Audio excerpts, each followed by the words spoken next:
ಪರಮ ಪೂಜ್ಯರಲ್ಲಿ ಹಾಗೂ ಈ ಯಾತ್ರಾ ಮಹೋತ್ಸವದಲ್ಲಿ ಪಾಲ್ಗೊಂಡ ತಾವೆಲ್ಲ ಗವಿಸಿದ್ಧನ ಸ್ವರೂಪರೆಂದೇ ತಮಗೆಲ್ಲ ವಂದಿಸಿ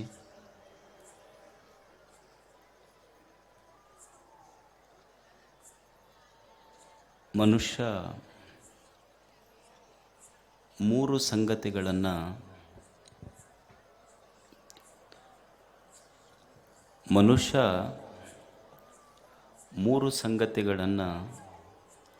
ಅರ್ಥ ಮಾಡಿಕೋಬೇಕು. ಮೂರು ಪ್ರಮುಖ ಘಟನೆಗಳು ಜರುಗ್ತಾವೆ.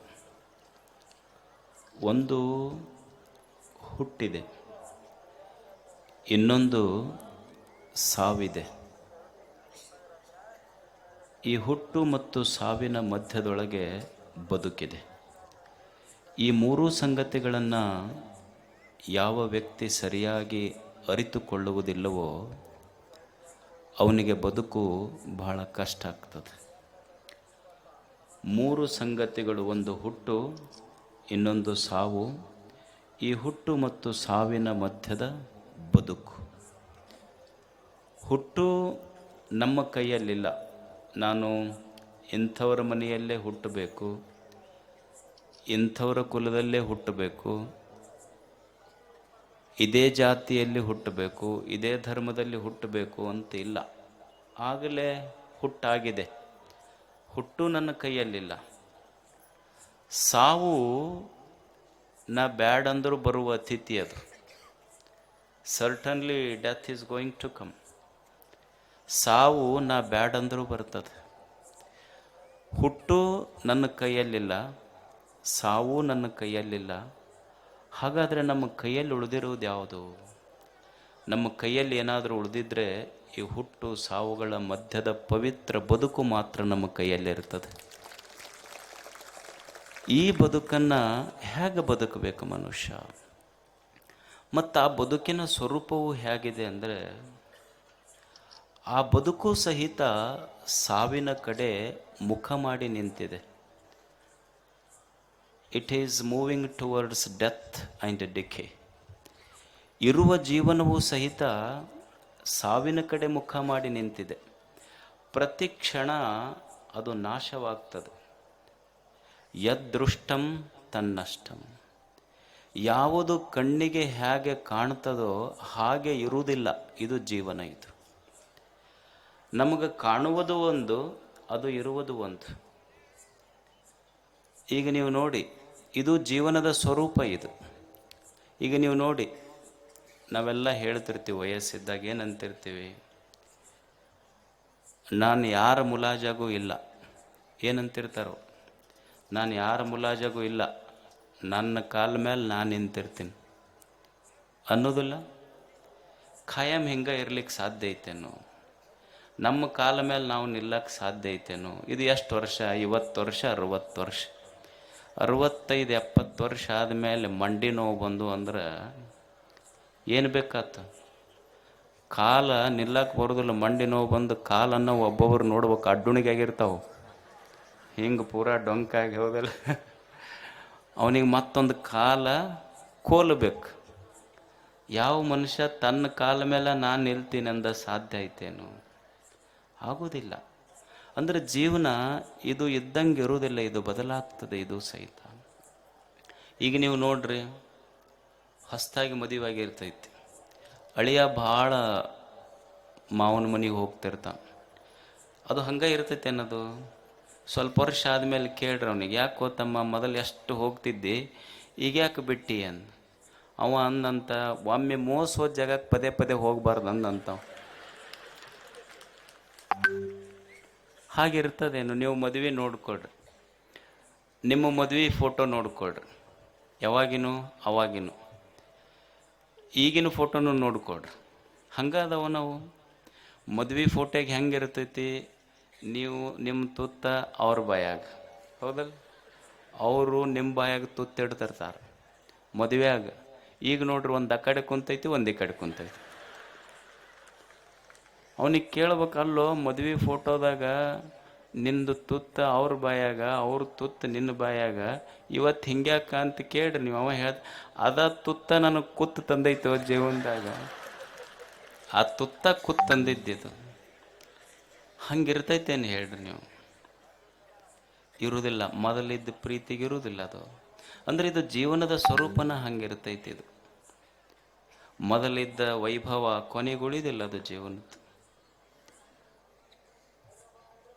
ಗಂಡ ಒಂದು ಆಸ್ಪತ್ರೆಗೆ ಹೋದನಂತ. ಯಾವ ಆಸ್ಪತ್ರೆಗೆ? ಕಿವಿ ಡಾಕ್ಟರ್ ಹತ್ರ ಹೋದ. ಹೋಗಿ ಡಾಕ್ಟ್ರಿಗೆ ಹೇಳಿದಂತ, ಇಲ್ಲ ನಮ್ಮ ಮನ್ಯಾಗ ಹೆಣ್ಮಕ್ಳು ಕಿವಿ ಕೇಳೋದಿಲ್ಲ, ಸ್ವಲ್ಪ ಇದಕ್ಕೇನು ಮಾಡಬೇಕು, ಕಿವಿ ಕೇಳ್ತಾ ಇಲ್ಲ, ಏನು ಮಾಡಬೇಕು?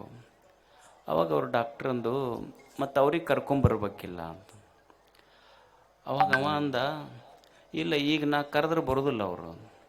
ಅಲ್ಲೋ ಕಿವಿ ಕೇಳೋದಿಲ್ಲ ಅವರಿಗೆ, ನೀನು ದವಾಖಾನಿಗೆ ಬಂದ್ರೆ ನಾ ಹೆಂಗೆ ಹೇಳಿ ನಿನಗೆ ಏನಾರ? ಅವಾಗ ಅವ ಡಾಕ್ಟ್ರ್ ಅಂದ, ಮತ್ತು ಇದಕ್ಕೆ ಏನಾರ ಉಪಾಯ ಬೇಕಲ್ಲಪ್ಪ, ಒಂದು ಕೆಲಸ ಮಾಡು, ಈಗ ಕಿವಿ ಕೇಳೋದಿಲ್ಲ ಅಂತ ಹೇಳ್ತಿ, ಅವ್ರು ನಮ್ಮ ಮನೆಯವ್ರಿಗೆ ಕಿವಿ ಕೇಳೋದಿಲ್ಲ ಅಂತ ಹೇಳ್ತಿ, ಮತ್ತು ಎಷ್ಟು ದೂರದಿಂದ ಕೇಳೋದಿಲ್ಲ ಅಂತಾರೆ ನನಗೆ ಗೊತ್ತಾದ್ರೆ ನಾ ಒಂದು ಮಿಷನರ ಕೊಡ್ಬೋದು ನಿನಗೆ. ಇದನ್ನು ಹೇಳ್ಬೋದು ರೀ, ಮಾಡ್ಬೋದು. ಅವಾಗ ಡಾಕ್ಟ್ರ್ ಅಂದ, ನೋಡು ಒಂದು ಕೆಲಸ ಮಾಡು, ಒಂದೊಂದು 10 ಫೀಟ್ ಬಿಟ್ಟು ಕೂಗು, ಅಂದರೆ ಇಷ್ಟು ಫೀಟ್ನಿಂದ ಅವ್ರಿಗೆ ಕಿವಿ ಕೇಳೋದಿಲ್ಲ ಅಂತಂದ್ರೆ ಅಷ್ಟು ಪ್ರಮಾಣದ ಮಿಷನ್ ಕೊಡಬಲ್ಲೆ ನಾನು. ಆಯ್ತು ಬಿಡ್ರಿ ಅಂತ ಹೋದ ಮನೆಗೆ. ಅವ ಹೋಗಿ ಅಂಗಳದಾಗ ನಿಂತು ಕರೆದ, ಊಟಕ್ಕೇನು ಮಾಡಿ, ಇವತ್ತು ಟಿಫಿನ್ಗೆ ಏನು ಮಾಡಿ ಅಂದ. ಏನು ದೇರ್ ವಾಸ್ ನೋ ರೆಸ್ಪಾನ್ಸ್, ಏನೂ ಬರಲಿಲ್ಲ. ಮತ್ತು ತಲಬಾಕಲಿಗೆ ಬಂದ, ನಾಷ್ಟಕ್ಕೆ ಏನು ಮಾಡಿ ಅಂದ. ಅಲ್ಲಿ ಏನೂ ರೆಸ್ಪಾನ್ಸ್ ಇರಲಿಲ್ಲ. ಮತ್ತು ಅಡುಗೆ ಮನೆ ಬಾಕಲಿಗೆ ಬಂದ, ಅಲ್ಲಿ ನಿಂತು ನಾಷ್ಟಕ್ಕೆ ಏನು ಮಾಡಿ ಅಂದ. ಅಲ್ಲಿ ಏನು ರೆಸ್ಪಾನ್ಸ್ ಬರಲಿಲ್ಲ. ಹೆಂಡತಿ ಹತ್ರ ಹೋಗಿ ಡುಬ್ಬ ಬಡ್ದ, ನಾಷ್ಟಕ್ಕೆ ಏನು ಮಾಡಿ ಅಂದ. ಚಹಾ ಮಾಡಕತ್ತಿದ್ಲು, ಬೊಗೋಣಿ ತೊಗೊಂಡ ಬಿಟ್ಲು ತೆಲಿಗಿದೆ ಕೇಟ. ಅಲ್ಲ, ಉಪ್ಪಿಟ್ಟು ಮಾಡಿನಂತ 4 ಸಲ ಅಂತ ಹೇಳಕತ್ ನಿನಗೆ, ಕಿವಿ ಕೇಳಿಲ್ಲ ಅಂದ್ರೆ ಡಾಕ್ಟ್ರ್ ಹತ್ರ ಹೋಗಿ ಮಿಷನರ ತೊಗೊಬಾರ್ದ ನೀನು? ಯಾರಿಗೆ ಕೇಳ್ತಿದ್ದಿಲ್ಲ ಕಿವಿ? ಇದಕ್ಕೆ ಕೇಳ್ತಿದ್ದಿಲ್ಲ. ಹಂಗೈತೇನು? ಮೊದಲು ಎಷ್ಟು ಚಂದಿತ್ತು, ಇಬ್ಬರು ಕೂಡಿ ಸಿನಿಮಾಕ್ಕೆ ಹೋಗ್ತಿದ್ರು. ಈಗ ಎಲ್ಲೈತೆ ಹೇಳ್ರಿ? ಈಗ ಅದು ಧಾರಾವಾಹಿ ನೋಡ್ತೈತಿ, ಇದು ನ್ಯೂಸ್ ನೋಡ್ತೈತಿ. ನಿನ್ನೆ ಹೇಳಿದ್ನಲ್ಲ ನಿಮಗೆ. ಹಾಗಿಲ್ಲ ಜೀವನ. ಈ ಜೀವನ ಏನಿದೆ, ಈ ಜೀವನವು ಸಹಿತ ವಿನಾಶದ ಕಡೆಗೆ, ಸಾವಿನ ಕಡೆ ಮುಖ ಮಾಡಿದೆ. Life exists in between these 2 polarities, life, birth and death. ಈ ಹುಟ್ಟು ಮತ್ತು ಸಾವಿನ ಮಧ್ಯದಲ್ಲಿರುವ ಈ ಜೀವನ, ಇದು ಸಹಿತ ಸಾವಿನ ಕಡೆ ಮುಖ ಮಾಡಿದೆ. ಕಾಣುವುದು ಜೀವನ ಕಂಡಂಗೆ ಆಗ್ತದೆ, ಆದರೆ ಇರುವುದೆಲ್ಲ ನಿಜವಾಗಿ ಸಾವೇ.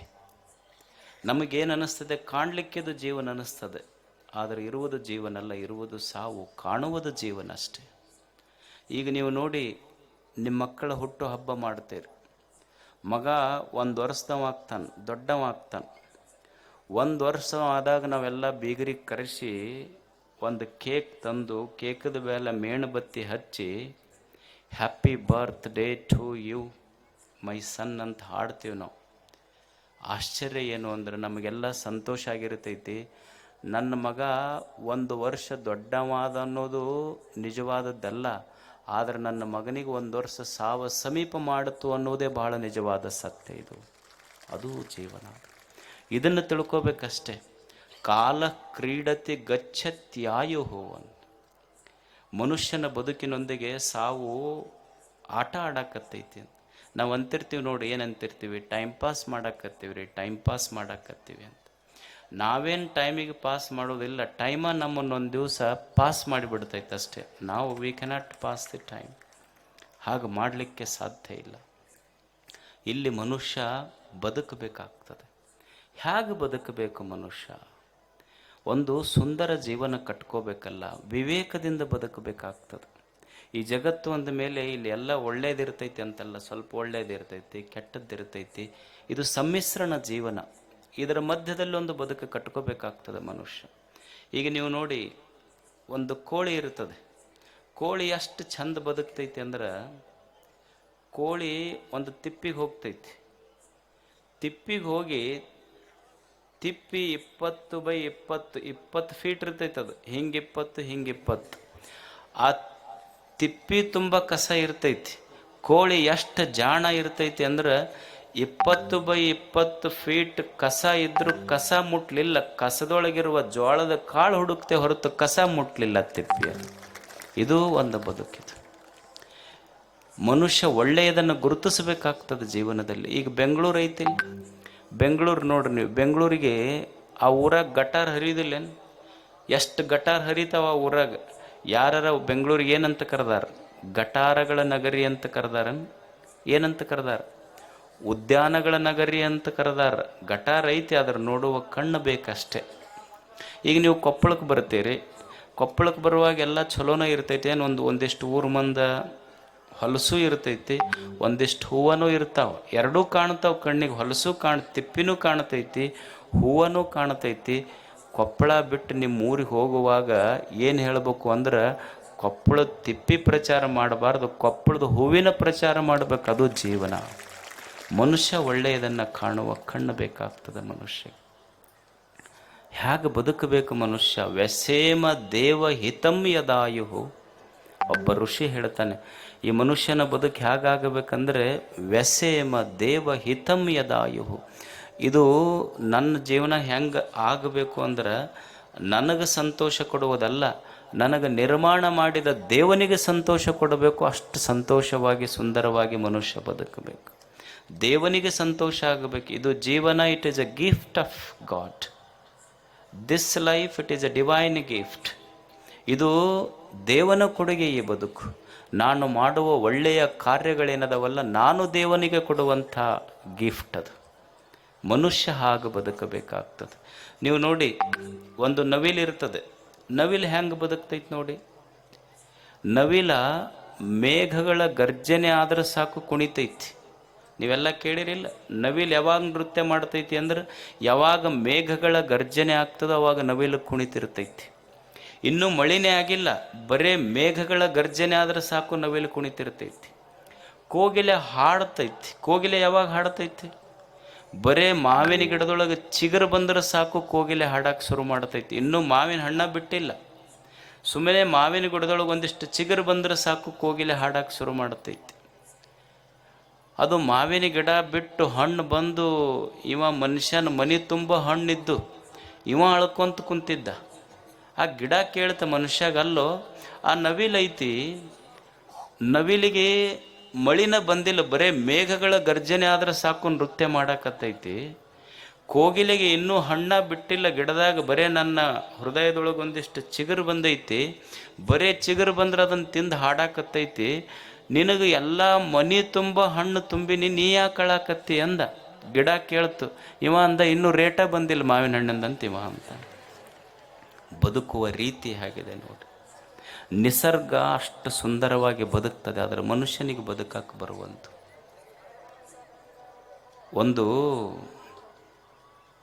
ಒಬ್ಬ ಶ್ರೀಮಂತನ ಮನೆ ಇತ್ತು. ಆ ಶ್ರೀಮಂತನ ಮನೆಗೆ ಒಂದು ದೊಡ್ಡ ಕೋಟೆಗೋಡೆ ಇತ್ತು. ಅವ ಭಾಳ ದೊಡ್ಡ ಶ್ರೀಮಂತ. ಮನೆಯ ತಿಜೋರಿ ತುಂಬ ದುಡ್ಡು ಬಂಗಾರ ಎಲ್ಲ ಇತ್ತು. ಆ ಮನೆಯಲ್ಲಿ ಒಬ್ಬ ಸೇವಕ ಇದ್ದ. ಭಾಳ ಪ್ರಾಮಾಣಿಕವಾಗಿ ಬದುಕಿದ್ದ ಭಾಳ ವರ್ಷ.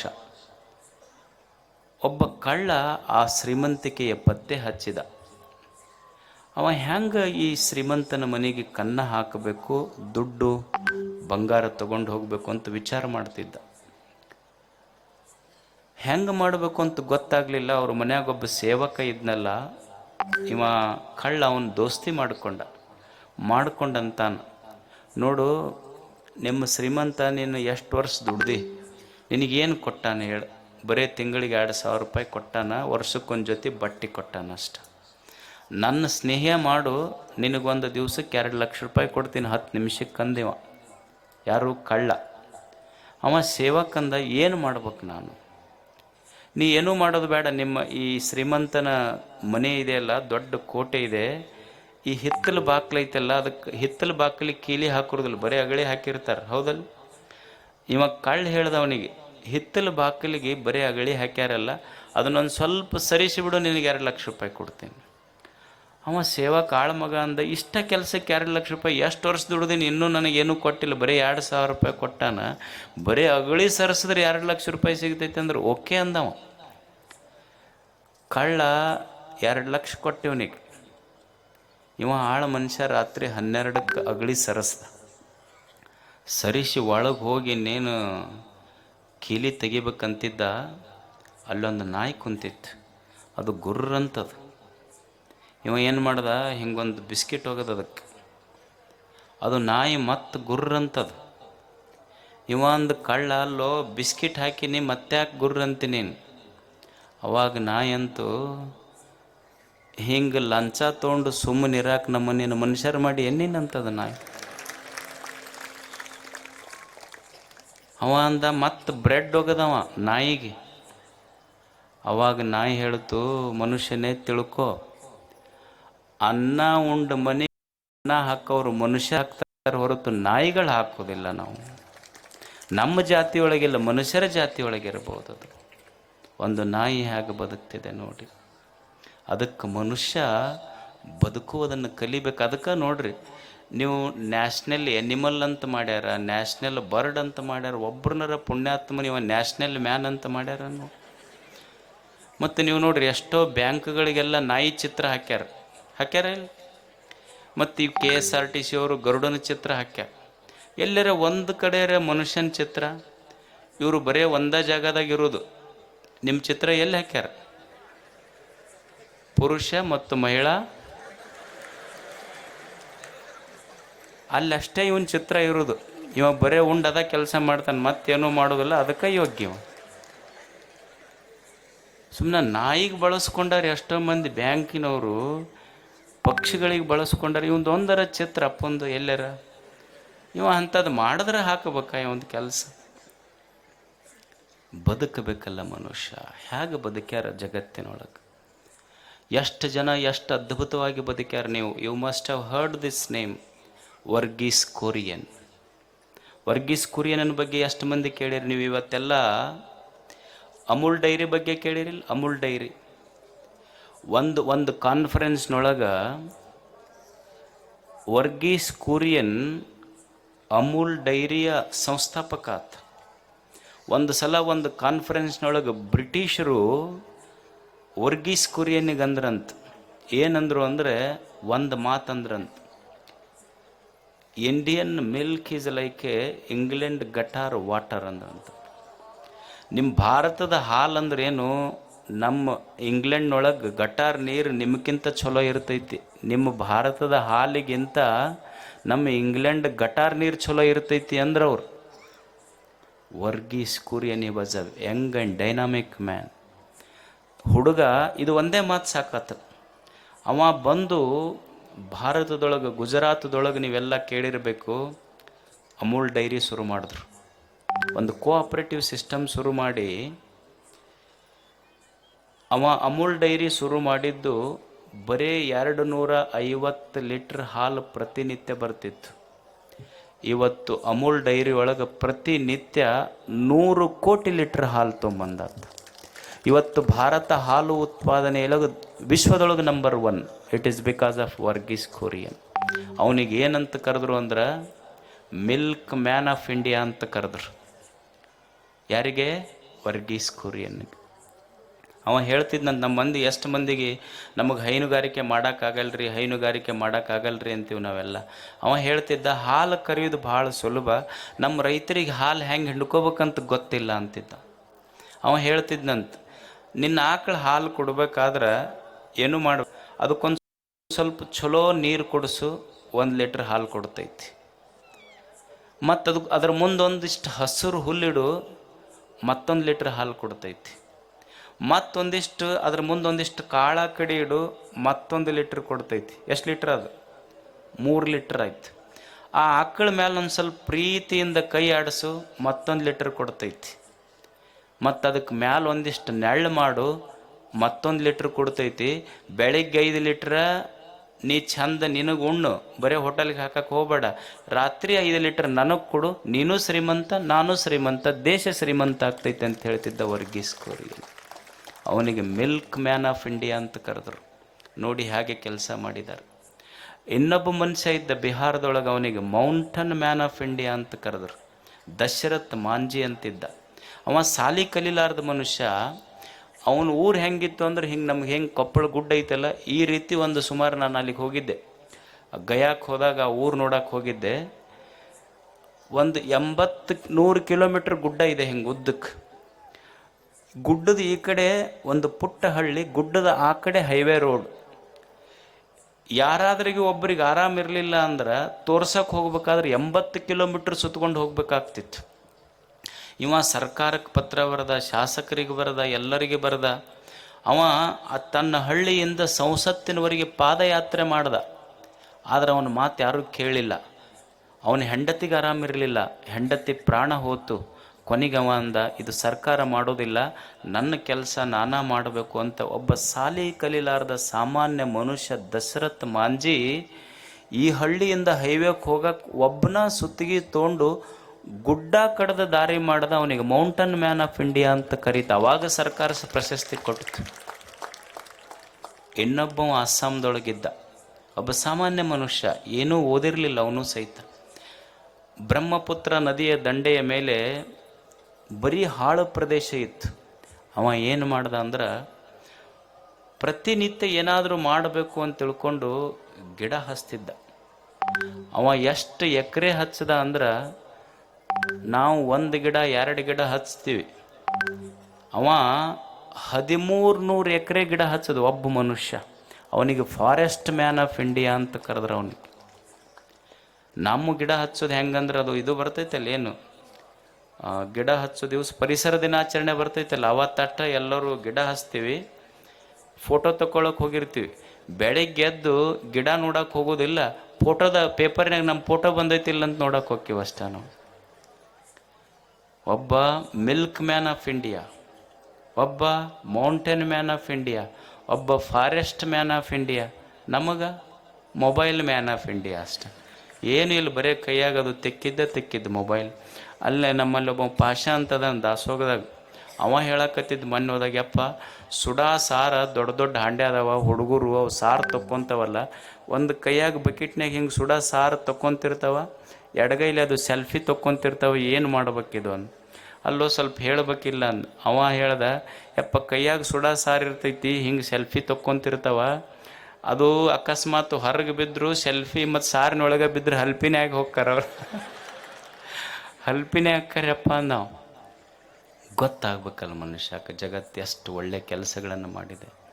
ಅದಕ್ಕೆ ಮನುಷ್ಯನಿಗೆ ಈ ಪ್ರಜ್ಞೆ ಇರಬೇಕು. ನಾವು ಸಹಿತ ಈ ಜಗತ್ತಿಗೆ ಬಂದ ಮೇಲೆ ಏನಾದರೂ ಒಳ್ಳೆಯ ಕೆಲಸಗಳನ್ನು ಮಾಡಿ ಹೋಗೋದು ಕಲಿಬೇಕು ಮನುಷ್ಯ.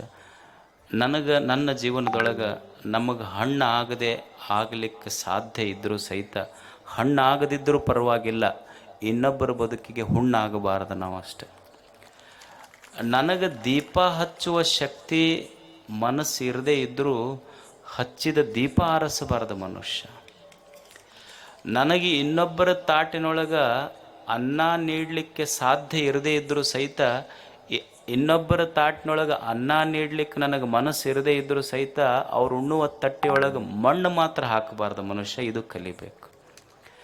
ನನಗೆ ಇನ್ನೊಬ್ಬರ ಕಣ್ಣೀರು ಒರೆಸುವ ಶಕ್ತಿ ಇರದೇ ಇದ್ದರೂ ಸಹಿತ, ಇನ್ನೊಬ್ಬರ ಕಣ್ಣಾಗ ನೀರು ಬರೆಸುವ ಕೆಲಸ ಅಂತೂ ಮಾಡಲೇಬಾರ್ದು ಮನುಷ್ಯ.